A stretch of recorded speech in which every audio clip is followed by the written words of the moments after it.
और आज मैं आपसे बात करना चाहता हूं कि हो सकता है आपके पास कुछ शिकायतें हों परमेश्वर से। हो सकता है आपने प्रार्थनाएं की हैं लेकिन आपके जीवन में उत्तर नहीं आया। हो सकता है कि आप बहुत उपवास कर रहे हैं, एक अच्छा जीवन व्यतीत कर रहे हैं, उसके बावजूद आप दुखों में हैं, परेशानियों में हैं, निराशाओं में हैं और आपके मन में हो सकता है परमेश्वर के प्रति कुछ शिकायतें हों।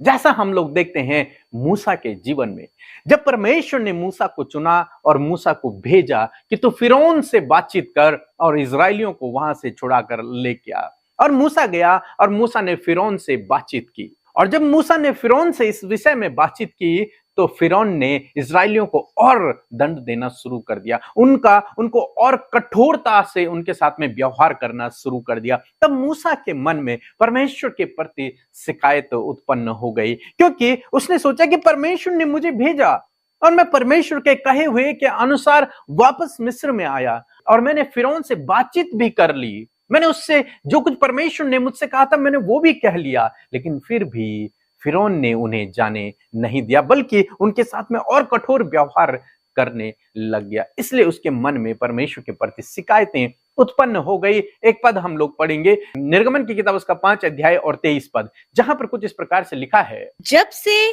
मैं तेरे नाम से फिरौन के पास बात करने के लिए गया, तब से उसने इस प्रजा के साथ बुरा ही व्यवहार किया है और तूने अपनी प्रजा का कुछ भी छुटकारा नहीं किया। आमीन। दोस्तों यहां पर हम लोग देखते हैं जब मूसा को रिजल्ट नहीं मिला, जैसा परमेश्वर ने कहा था वैसा नहीं हुआ, तो वो परमेश्वर के पास गया और परमेश्वर से शिकायत करने लगा कि प्रभु तूने मुझे भेजा था फिरौन के पास, मैंने वो सब कुछ किया जो तूने कहा था, लेकिन तूने अपनी प्रजा का छुटकारा नहीं किया।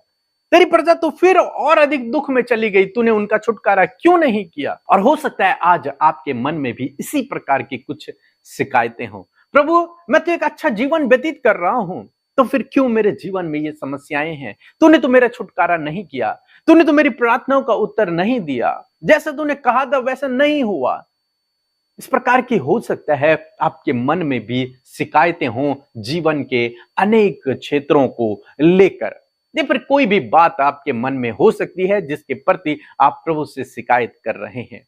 लेकिन दोस्तों यहां पर हम लोग देखते हैं परमेश्वर फिर से मूसा से बातचीत करता है।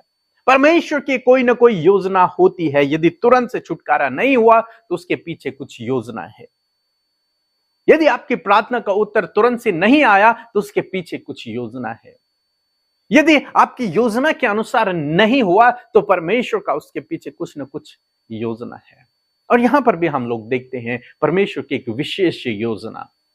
आगे चलकर परमेश्वर ने एक अद्भुत तरीके से इजरायलियों को मिस्र से निकाला और संपूर्ण रूप से उनका छुटकारा किया, और जब वो बाहर निकले तो आशीषित होकर वो बाहर निकले। और तब परमेश्वर ने मूसा से कुछ इस प्रकार से कहा, निर्गमन किया था उसका 6 अध्याय 6 पद यदि आप पढ़ेंगे तो वहां पर कुछ इस प्रकार से लिखा है, इस कारण तू इजरायलियों से कह, मैं यहोवा हूँ और तुमको मिस्रियों के बोझ के नीचे से निकालूंगा और उनके दासत्व से तुम्हें छुड़ाऊंगा।